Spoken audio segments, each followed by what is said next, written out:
Et si tu crois en Jésus-Christ de Nazareth, ce qui était impossible deviendra possible dans ta vie. Je vais m'appuyer sur la parole de Dieu. Si tu as un stylo, si tu as un bic, tu peux noter et après relire encore cette parole. Il est écrit dans le livre de Jean 11, à partir du verset 38. Jésus, frémissant de nouveau en lui-même, se rendit au sépulcre. C'était une grotte et une pierre était placée devant. Et Jésus dit, ôtez la pierre. Marthe, la sœur du mort, lui dit, Seigneur, il sent déjà car il y a 4 jours qu'il est là. Et Jésus lui dit, ne t'ai-je pas dit que si tu crois, tu verras la gloire de Dieu. Je vais ce matin parler à quelqu'un. Certainement Dieu a permis que je vienne ici, mais peut-être c'est une seule personne que je suis ici. Et je vais parler au cœur de quelqu'un ce matin qui peut saisir sa bénédiction, qui peut saisir la parole de Dieu pour voir le miracle se produire dans sa vie. Parce que je crois en ce Dieu. Il est le même hier, aujourd'hui, éternellement. Il n'a pas changé. Peut-être tu peux dire, ce Dieu-là a changé, mais je te dirai qu'il n'a pas changé. Il est toujours le même. Il n'a pas changé. Il est le même hier, aujourd'hui, éternellement. La Bible parle de Jésus-Christ de Nazareth. Et la Bible parle d'un homme qu'on appelait Lazare qui était mort. Et la Bible parle de Marthe et la Bible parle de Marie. Et la Bible déclare que Marthe, Marie et Lazare étaient amis de Jésus. Et la Bible dit Jésus aimait Marthe, virgule. Jésus aimait Marie, virgule. Jésus aimait Lazare, virgule. Et la Bible dit que celui que Jésus aimait, son ami Lazare, était malade. Alors les saints ont envoyé un messager vers le Seigneur pour lui dire, celui que tu aimes, Lazare, ton ami, il est malade. Et lorsque le messager a fini de donner, de transmettre le message à Jésus, Jésus lui dit, va dire à Marthe, et va dire à Marthe et à Marie, que cette maladie n'aboutira pas à la mort. Elle est pour la gloire de Dieu. Alors, pendant qu'il était là, il est en train d'exercer son ministère, quelque chose d'extraordinaire va se passer. Alors Jésus dit à ses disciples, notre ami Lazare dort, mais j'irai le réveiller. Il parlait de la mort de Lazare. Il a dit ouvertement, Lazare est mort, mais j'irai le réveiller. Et Lazare est mort à cause de vous, afin que vous croyiez. Alors il dit, j'irai le réveiller. Notre ami Lazare dort, mais j'irai le réveiller. Ce n'est pas Lazare qui a dit à Jésus, viens me réveiller. Mais parce que Lazare était ami de Jésus. Et que Jésus a pris la décision d'aller réveiller Lazare. Mais Lazare était mort, ça faisait 4 jours. Et lorsque Jésus parlait aux disciples que notre ami Lazare est mort, ils avaient déjà enseveli Lazare. Ils avaient déjà enterré Lazare. Lazare était dans un trou. Lazare était décomposé.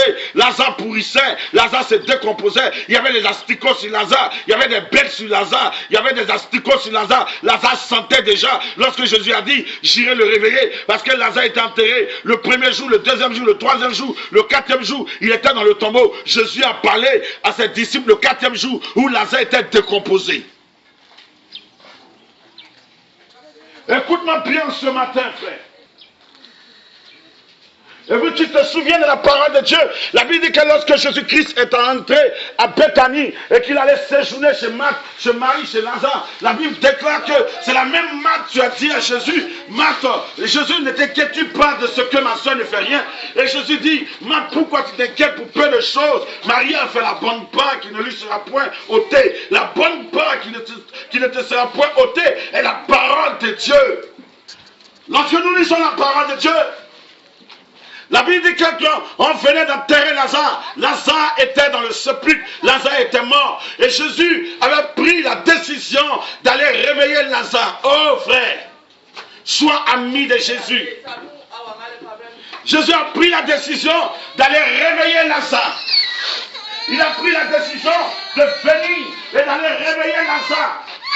Lazare était dans le sépulcre, Lazare était pourri, Lazare était décomposé, il y avait des asticots sur Lazare, Lazare était pourri, il était décomposé.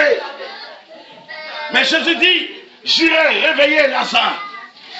J'irai réveiller mon ami. Et lorsqu'il est arrivé et qu'il a croisé Marc, Marc dit, Seigneur, si tu eusses été ici, mon frère Lazare n'allait pas mourir.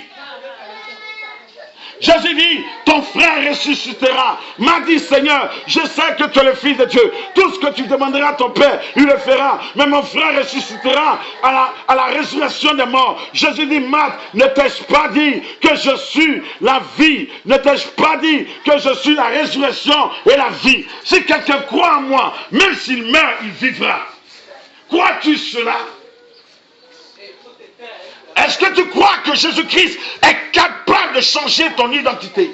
Est-ce que tu crois que Jésus-Christ est capable de te faire sortir de ce lieu pour te positionner à un lieu où toi-même tu ne penses même pas imaginer? Est-ce que tu crois que Jésus-Christ est capable de changer ta vie? Est-ce que tu crois? Dieu ne peut agir dans la vie de quelqu'un qui croit. Dieu n'agit pas dans la vie de celui qui ne croit pas. Dieu n'intervient pas dans la vie de celui qui ne croit pas. Quelqu'un qui doute, Dieu ne peut pas agir dans sa vie. Mais quelqu'un qui ne doute pas et qui croit que Dieu est capable de le faire, Dieu le fera dans ta vie.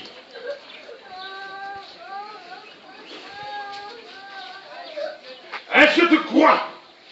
Il dit, Marc, crois-tu cela? Je suis la résurrection. Je suis la vie. Même si quelqu'un meurt, il vivra. Marc, crois-tu cela? Et lorsqu'il est allé, Marc est allé chercher Marie, sa soeur, pour dire le mec est là, il te demande.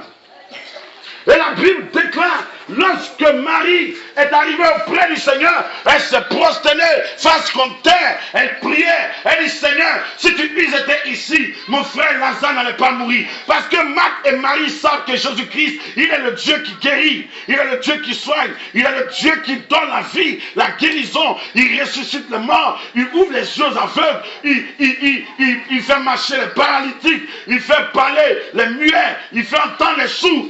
Mais elle ne connaissait pas Jésus comme étant le Dieu qui ressuscite les morts. Elle ne connaissait pas Jésus comme étant le Dieu qui ressuscite les morts. Tu sais pourquoi tout dure dans ta vie? Tu sais pourquoi tout est bloqué? C'est parce que tu ne crois pas en ce Dieu. Tu doutes. Tu ne crois pas en ce Dieu, tu doutes. Tu n'as pas foi en ce Dieu-là. Tu as la foi aux hommes. Tu as la foi à ton mari, à tes enfants. Tu as la foi à ton argent. Mais tu n'as pas la foi en ce Dieu-là. Tu n'as pas confiance en Jésus. Écoute-moi bien ce matin. Jésus arrive dans ce lieu. Il dit, Marie, où l'avez-vous mis? La Bible dit, ils ont conduit Jésus au sépulcre. Et Jésus dit à Marc, ôtez la pierre. Jésus dit, ôtez la pierre. Enlevez la pierre. Marc, la sœur du mort, dit, Seigneur, il sent déjà, on ne peut plus rien faire. Il sent déjà, ça fait 4 jours qu'il est dans le tombeau. Ça fait 4 jours qu'on l'ensevelit. Ça fait 4 jours qu'il demeure dans le sépulcre. Il sent, il est décomposé. Jésus se tourne, il dit, Marc, ne t'ai-je pas dit que si tu crois, tu verras la gloire de Dieu? Ne t'ai-je pas dit que si tu crois, tu verras la gloire de Dieu? Écoute-moi bien, s'il te plaît. Dieu n'a jamais te dit de croire en lui si tout va bien dans ta vie.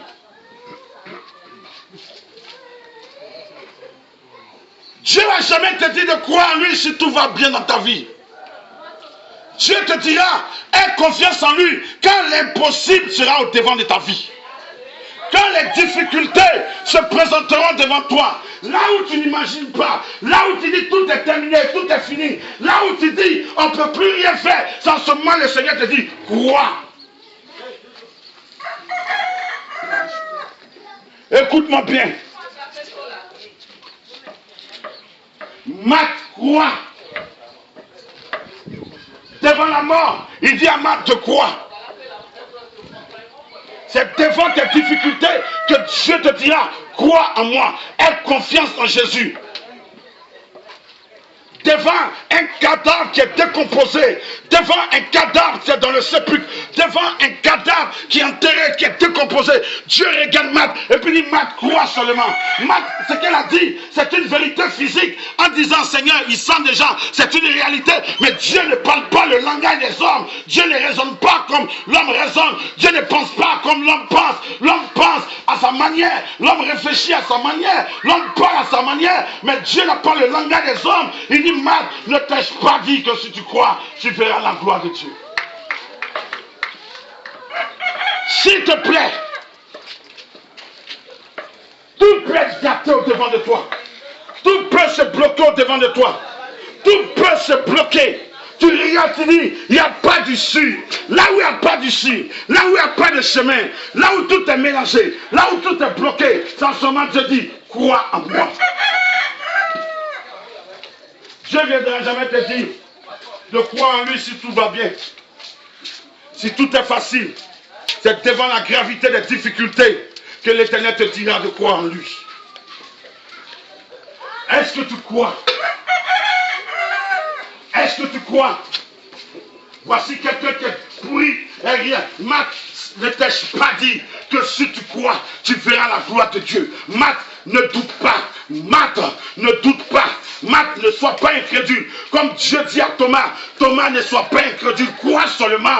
Thomas dit, si je ne vois pas tes mains percées, je ne mets pas mes mains dans tes trous, dans les trous, dans tes mains, dans ta côte, où ils ont percé, je ne veux pas croire. Quand Jésus s'est révélé à Thomas, il dit Thomas, crois seulement, ne sois pas incrédule. C'est ton incrédulité qui empêche de voir la gloire de Dieu. C'est ton incrédulité qui t'empêche de voir Dieu. Tu doutes tellement que tu ne vois pas la main de Dieu dans ta vie. Tu doutes que tu ne crois pas au Seigneur. Tu n'as pas confiance en Dieu.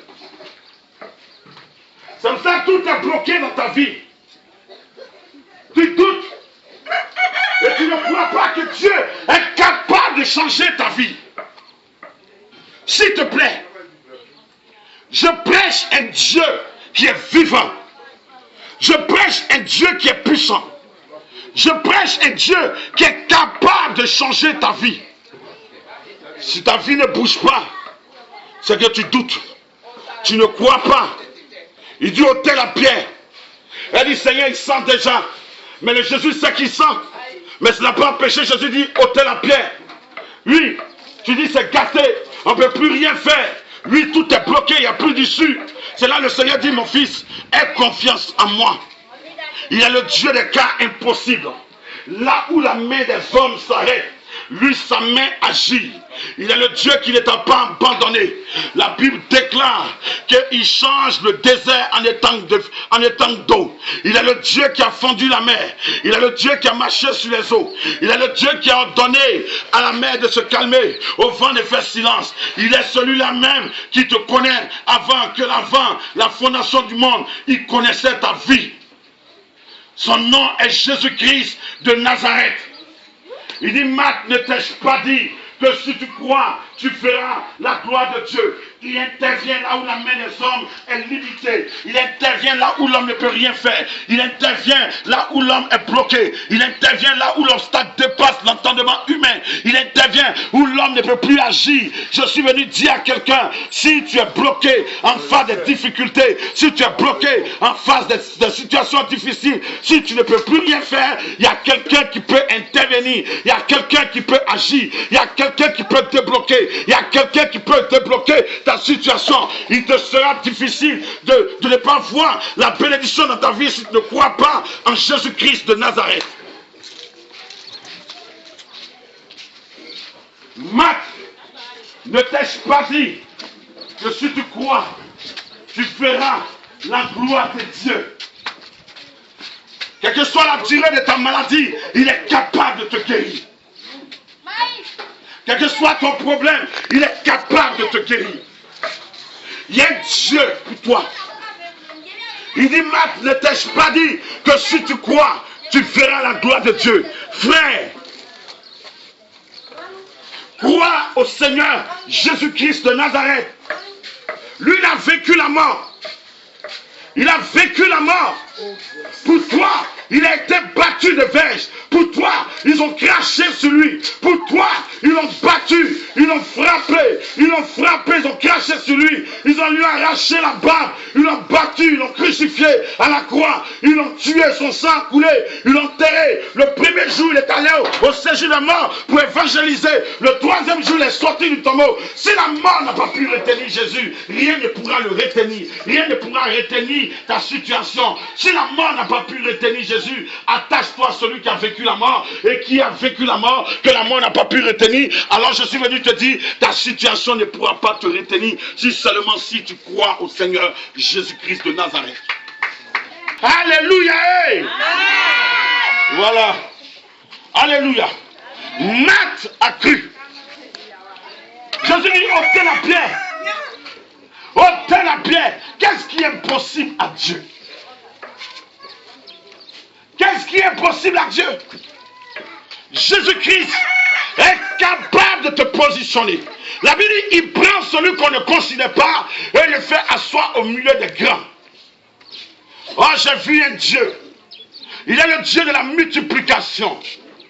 Il est le Dieu qui nourrit 5000 hommes, sans compter les femmes et les enfants. Avec 2 pains, et 5 pains et 2 poissons, il nourrit tout un peuple. As-tu vu un oiseau du ciel tomber devant toi pour dire j'ai faim? L'oiseau du ciel ne sème ni ne moissonne, mais il mange à plus forte toi, enfant de Dieu, créature de Dieu. Fait à l'image et à la ressemblance de Dieu. Quand tu vis dans le péché, c'est que tu ne crois pas en Dieu. Quand tu vis dans le péché, tu n'as pas confiance en Dieu. Quelqu'un qui a confiance en Dieu se sépare du péché. Quelqu'un qui croit en Dieu se sépare du péché. Quelqu'un qui se sanctifie croit en Dieu. Quelqu'un qui se soumet à Dieu croit en Dieu. Quelqu'un qui obéit à Dieu croit en Dieu. Quelqu'un qui pratique la parole de Dieu croit en Dieu. Quelqu'un qui va dans la prison de Dieu, qui écoute la parole de Dieu, qui la pratique, qui la comprend, il croit en Dieu. C'est parce que les gens ne croient pas en Dieu qu'ils sont chez les féticheurs, chez les marabouts, ils sont dans les bêtises. Mais si tu crois en Dieu, le féticheur ne pourra. Le féticheur, tu n'iras pas chez le féticheur, mais tu iras dans la présence du Dieu vivant. Marthe, ne t'ai-je pas dit que si tu crois, tu verras la gloire de Dieu? Écoute-moi bien, s'il te plaît. Ce que tes yeux te font voir t'empêche de quoi? Ce que tu entends t'empêche de quoi? Ce que tu vis t'empêche de quoi? Ce que tu traverses t'empêche de quoi? Je vais dire à quelqu'un, ne tiens pas compte de ce que tu traverses, ne tiens pas compte de ce que tu vois, ne tiens pas compte de ce que tu vis, mais crois la parole de Dieu et tu verras la gloire de Dieu. Les gens souffrent, les gens ne voient pas la gloire de Dieu, parce que eux-mêmes ils sont effrayés par ce qu'ils voient. Ils proclament des paroles de malédiction, de défaite sur leur vie, parce que ce qu'ils voient les amène à être négatifs, à penser négativement, à agir négativement, à déclarer des paroles négativement. S'il te plaît, crois en Jésus. Lazare qui était dans le tombeau, Lazare qui était enseveli, Lazare qui était pourri, lorsqu'ils ont ôté la pierre, Jésus a dit, Père, je te rends toute la gloire. Je te rends toute la gloire. Parce que pour moi, tu m'exauces toujours. Mais fais-le, afin que tous ceux qui sont ici sachent que c'est toi qui m'as envoyé. Lazare sort. La Bible dit que le mort est sorti. Le mort est sorti. Le mort est sorti. S'il te plaît, il y a un Dieu pour toi. Jamais un coup ne peut te sauver. Jamais la boisson ne pourra te sauver. Les plaisirs sexuels ne pourront te sauver. Et c'est parce que tu ne crois pas que tu es tout dans coup. C'est parce que tu ne crois pas en Jésus que tu es dans coup. Tu es dans les bêtises, tu es dans la sorcellerie, tu es dans la masturbation, tu es dans l'adultère, tu es dans l'impudicité, tu es dans le mensonge. Parce que tu ne crois pas en Jésus. Une jeune fille qui ne croit pas au Seigneur se prostitue. Elle cherche à avoir un gars pour que ce garçon puisse l'aider à vivre. Non, je suis désolé. Tu n'as pas besoin d'avoir un copain. Parce que même le copinage n'est pas biblique. Mets-toi en pas et crois que ton Dieu est capable de le faire. S'il te plaît, Crois au Seigneur Jésus. Donne-lui ton cœur, donne-lui ta vie. Crois que Jésus est capable de changer ta vie. Voici un homme qu'on appelait Jairus. Il était le chef de la synagogue de Capernaum. La Bible dit que son enfant et sa fille est décédée. Et Jairus s'est levé, il est allé à la rencontre du Seigneur. Il s'est prosterné, il dit Père, il dit Jésus, viens poser les mains à ma fille pour qu'elle vive. Tellement qu'il a supplié le Seigneur s'est levé, il allait dans la maison de Jairus. La Bible dit, pendant qu'il allait dans la maison de Jairus, il y avait une femme qui était malade, une femme qui souffrait, une femme qui était atteinte d'une perte de sang pendant 12 ans. Elle a cru à la médecine, mais la médecine n'a rien fait pour elle. Écoute-moi bien, s'il te plaît. Elle a cru à la médecine, elle a investi son argent chez les médecins, mais jamais le sang ne s'est arrêté. Il y avait toujours l'écoulement de sang. Elle croyait à la médecine, elle croyait aux hommes, elle croyait aux docteurs, mais le sang ne faisait que couler. Peut-être tu crois à ton oncle, tu crois à ta soeur, tu crois à tes diplômes, tu crois à ces choses, mais tu ne crois pas au Dieu qui te donne la vie. Tu ne crois pas au Dieu qui t'a sauvé. La Bible déclare, malheur à celui qui place sa confiance à un homme. Mais béni soit celui qui place sa confiance en l'Éternel. Crois en Dieu, c'est placer sa confiance en Dieu.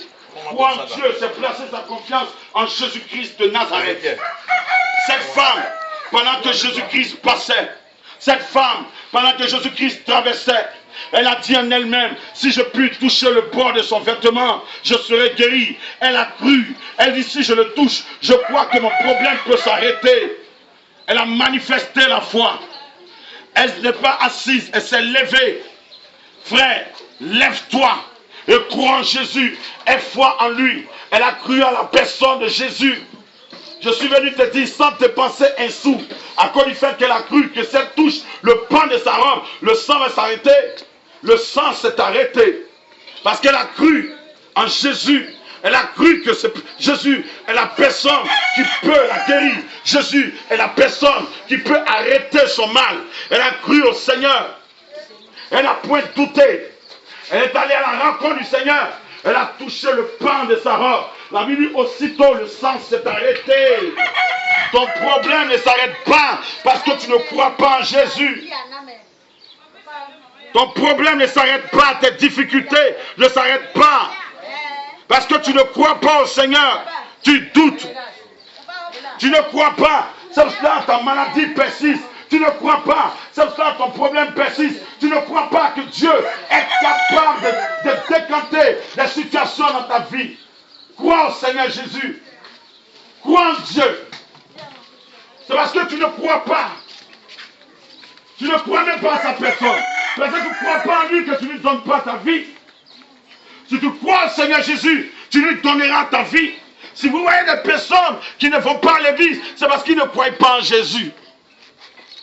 D'autres croient aux marabouts, aux fétiches, aux canaris, aux pages noires. Ils croient à l'institut de sécurité. As-tu vu un bois sauver un homme? Le bois, on prend pour faire la cuisson. On allume le bois, on grille le poulet. On allume le bois, on fait le sauve. Le bois ne sauve pas. As-tu vu de l'eau qui sauve? Mais les gens vont croire à l'eau. Des gens croient à les fétiches. Ils croient au gris-gris. Ils croient à ces choses. Mais ils refusent de croire au Dieu qui s'est sacrifié pour la croix. Quelqu'un est mort pour toi la croix. Son nom, c'est Jésus-Christ de Nazareth. Il s'est sacrifié pour que toi, tu puisses être sauvé. Crois et tu verras la gloire de Dieu. Il dit, Dieu a tant aimé le monde qu'il a donné son Fils unique afin que quiconque croit en lui ne périsse point, mais qui ait la vie éternelle. On t'a pas dit de croire au monde. On t'a pas dit de croire un président. On t'a pas dit de croire un député. On t'a pas dit de croire un ministre. On t'a pas dit de croire à ton père, à ta mère, à tes aïeux. On t'a pas dit de croire à la tradition. On t'a pas dit de croire au masque de ton village. On dit de croire au Seigneur Jésus-Christ et tu seras sauvé. Cette femme a cru. Elle a touché le pan de sa robe. Le sang s'est arrêté. Elle a été guérie. Jésus dit, quelqu'un m'a touché. Parce qu'une force est sortie de moi. Puis elle dit, tout le monde te précise, quelqu'un m'a touché. Quelqu'un m'a touché. Quelqu'un m'a touché. Parce qu'une force est sortie de moi. Et cette femme s'est présentée devant le Seigneur. Elle a relaté sa vie. Et Jésus dit à cette femme, va ma fille, ta foi t'a sauvée. Pendant qu'ils allaient chez Jairus, les gens viennent dire à Jairus, ce n'est plus la peine d'importuner le maître. Ta fille est morte. Ils annoncent une mauvaise nouvelle à Jairus pour le décourager. Mais Jésus étant là, ayant entendu la parole, il dit à Jairus, ne crains rien, crois seulement. Devant les difficultés que tu traverses, devant les problèmes que tu traverses, devant la situation que tu traverses, devant la vie que tu traverses, Dieu me dit dans sa parole de te dire, crois en lui, aie foi en lui, espère en lui, qu'il est capable de changer ta vie. Devant la mort, Jésus dit, Jairus, ne crains rien, crois seulement. Devant l'impossibilité, Dieu dit, crois seulement. Devant une situation difficile, Dieu dit, crois seulement. Crois en Jésus, s'il te plaît. Donne-lui ton cœur. Donne-lui ta vie. Crois que Jésus est capable d'opérer des miracles dans ta vie. Donne-lui ta vie. Jésus est mort pour toi. Jairus ne craint rien. Crois seulement. Aie foi en Jésus. Aie confiance en Jésus. Il n'est pas venu dans ce monde pour te condamner. Ce sont les hommes qui condamnent. C'est ton entourage qui te condamne. C'est tes voisins qui te condamnent. Ce sont tes parents qui te condamnent. Mais le Dieu dont je prêche, il n'est pas venu pour te condamner. Il n'est pas venu pour te condamner. Il n'est pas venu pour te lapider. Ce sont ton entourage qui te lapide. Quand tu fais quelque chose, ils sont prêts à prendre la pierre pour te lapider. Ils te lapident avec leur bouche. Ils te lapident en t'insultant. Ils te lapident en se moquant de toi. Ils te lapident en te méprisant. Ils te lapident en t'insultant, en te critiquant. Mais le Dieu dont je prêche, il n'est pas venu pour te lapider. Il n'est pas venu pour te condamner. Mais il est venu pour te sauver. Il est venu pour te sauver. Il dit, Jairus, crois seulement. Ce qui te manque, ce qui nous manque, c'est que nous doutons. La race humaine est une race incrédule. Je suis venu te dire, brise ton incrédulité et crois que Jésus est capable d'opérer le miracle dans ta vie. Jésus est capable de changer ta condition. Jésus est capable de transformer ton histoire. Jésus est capable de bénir ta vie, de bénir tes enfants, de bénir ta famille. Si seulement si tu places ta confiance en lui et que tu lui donnes ta vie. S'il te plaît, nous souffrons parce que nous ne croyons pas à Jésus. Nous souffrons parce que nous avons refusé de donner notre vie à Jésus. Nous traversons des situations difficiles parce que nous ne croyons pas que Dieu est capable de nous changer. Les gens qui ont des problèmes, s'ils vont chez les marabouts, c'est parce qu'ils se disent que le marabout est capable de changer la situation. Et ils croient au marabout. Le marabout lui dit, va chercher 2 escargots collés. Va chercher un poulet blanc. Viens avec 50 000. Et cet homme, il vient, le marabout, déshabille-toi. Pour plonger dans l'eau 7 fois. Et il croit au sortilège du marabout, du féticheur. Mais si tu lui dis, Jésus est mort pour toi, il te demande simplement de quoi. Il t'a parlé d'aller chercher 2 escargots collés au des cadavres. Jésus s'est sacrifié pour toi à la croix. Jésus a souffert pour toi à la croix. Jésus est mort pour toi à la croix. Les gens croient au président, ils croient au maire, ils croient au dit des maires, au dit des députés, au dit du président, mais ils ne croient pas à la parole de Dieu. Il faut croire en Jésus. Là où Jésus te demandera de croire, c'est quand tout sera difficile dans ta vie. Là où l'impossible s'installera devant toi. Là où ta main ne peut plus agir, là où tout est bloqué, il n'y a plus d'issue. Tu dis, Seigneur, Seigneur, je ne peux plus rien faire. Seigneur, ma situation, je ne peux plus rien faire. Quand je regarde derrière, il n'y a personne. Quand je regarde à gauche, il n'y a personne. Quand je regarde à droite, il n'y a personne. Seigneur, je ne peux plus rien faire. Là où tu dis, c'est fini. Les gens disent, oh mon frère, c'est terminé pour toi. C'est en ce moment le Seigneur dit, quoi, ma fille? Il y a une issue, il y a une porte. Si une porte se ferme, une autre porte s'ouvre. Même dans ta maladie, si ta maladie même est cruelle, et tu es sur le point de mourir, tout le monde vient pronostiquer que tu vas mourir. Si tu crois que je suis capable de te guérir, tu seras guéri. Jésus t'aime, je te dis la vérité. Il faut croire en Jésus, donne-lui ton cœur, donne-lui ta vie, il t'appelle. Il t'appelle. Il t'appelle, s'il te plaît. Ne regarde pas ta situation, ne regarde pas ton problème, ne regarde pas toutes ces choses. Regarde la parole de Dieu. Lis la parole de Dieu. Aie confiance en cette parole. Jésus ne t'a pas abandonné. Le monde peut t'abandonner, ton père peut t'abandonner, tes amis peuvent t'abandonner. Mais toi, attache-toi à la parole de Dieu. Cette parole guérit. Il y a vie dans cette parole. Il dit, ma parole est vie et esprit. Si tu crois en lui, tu méditeras sa parole. Si tu crois en lui, tu t'attacheras à sa parole. Là où Dieu ne peut plus rien faire, il agit. Lorsque le peuple d'Israël se trouvait devant la mer Rouge, le peuple était troublé parce que lorsqu'ils ont tourné derrière, ils ont vu l'ennemi en train d'arriver, les pharaons et son armée en train d'arriver tout en galopant. Le peuple était troublé. Mais Dieu dit à Moïse, dis au peuple de ne pas avoir peur. Dieu dit au peuple de garder le silence, marcher. Il n'y avait pas d'issue. Mais le Dieu qui les a fait sortir de l'Égypte, sous la conduite de Moïse, il était le Dieu créateur. Il dit à Moïse, prends ta verge et tends ta verge sur la mer. La Bible déclare que la mer a commencé à se diviser. Oh frère, Dieu est capable d'opérer. Dieu est capable d'opérer des miracles extraordinaires dans ta vie. Amen. Les gens te voient zéro, mais Dieu te voit en héros. Les gens te voient perdu, mais tu n'es pas perdu devant l'Éternel. Les gens disent que c'est fini pour toi, c'est pas encore fini. Le peuple a traversé la mer.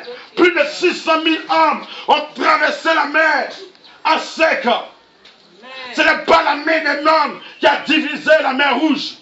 C'est l'Éternel des armées. La main droite et triomphante de l'Éternel. C'est cette main qui a divisé la mer. Là où il n'y a pas d'issue, une issue a été créée. Une route a été faite. Et la Bible déclare que le peuple est passé.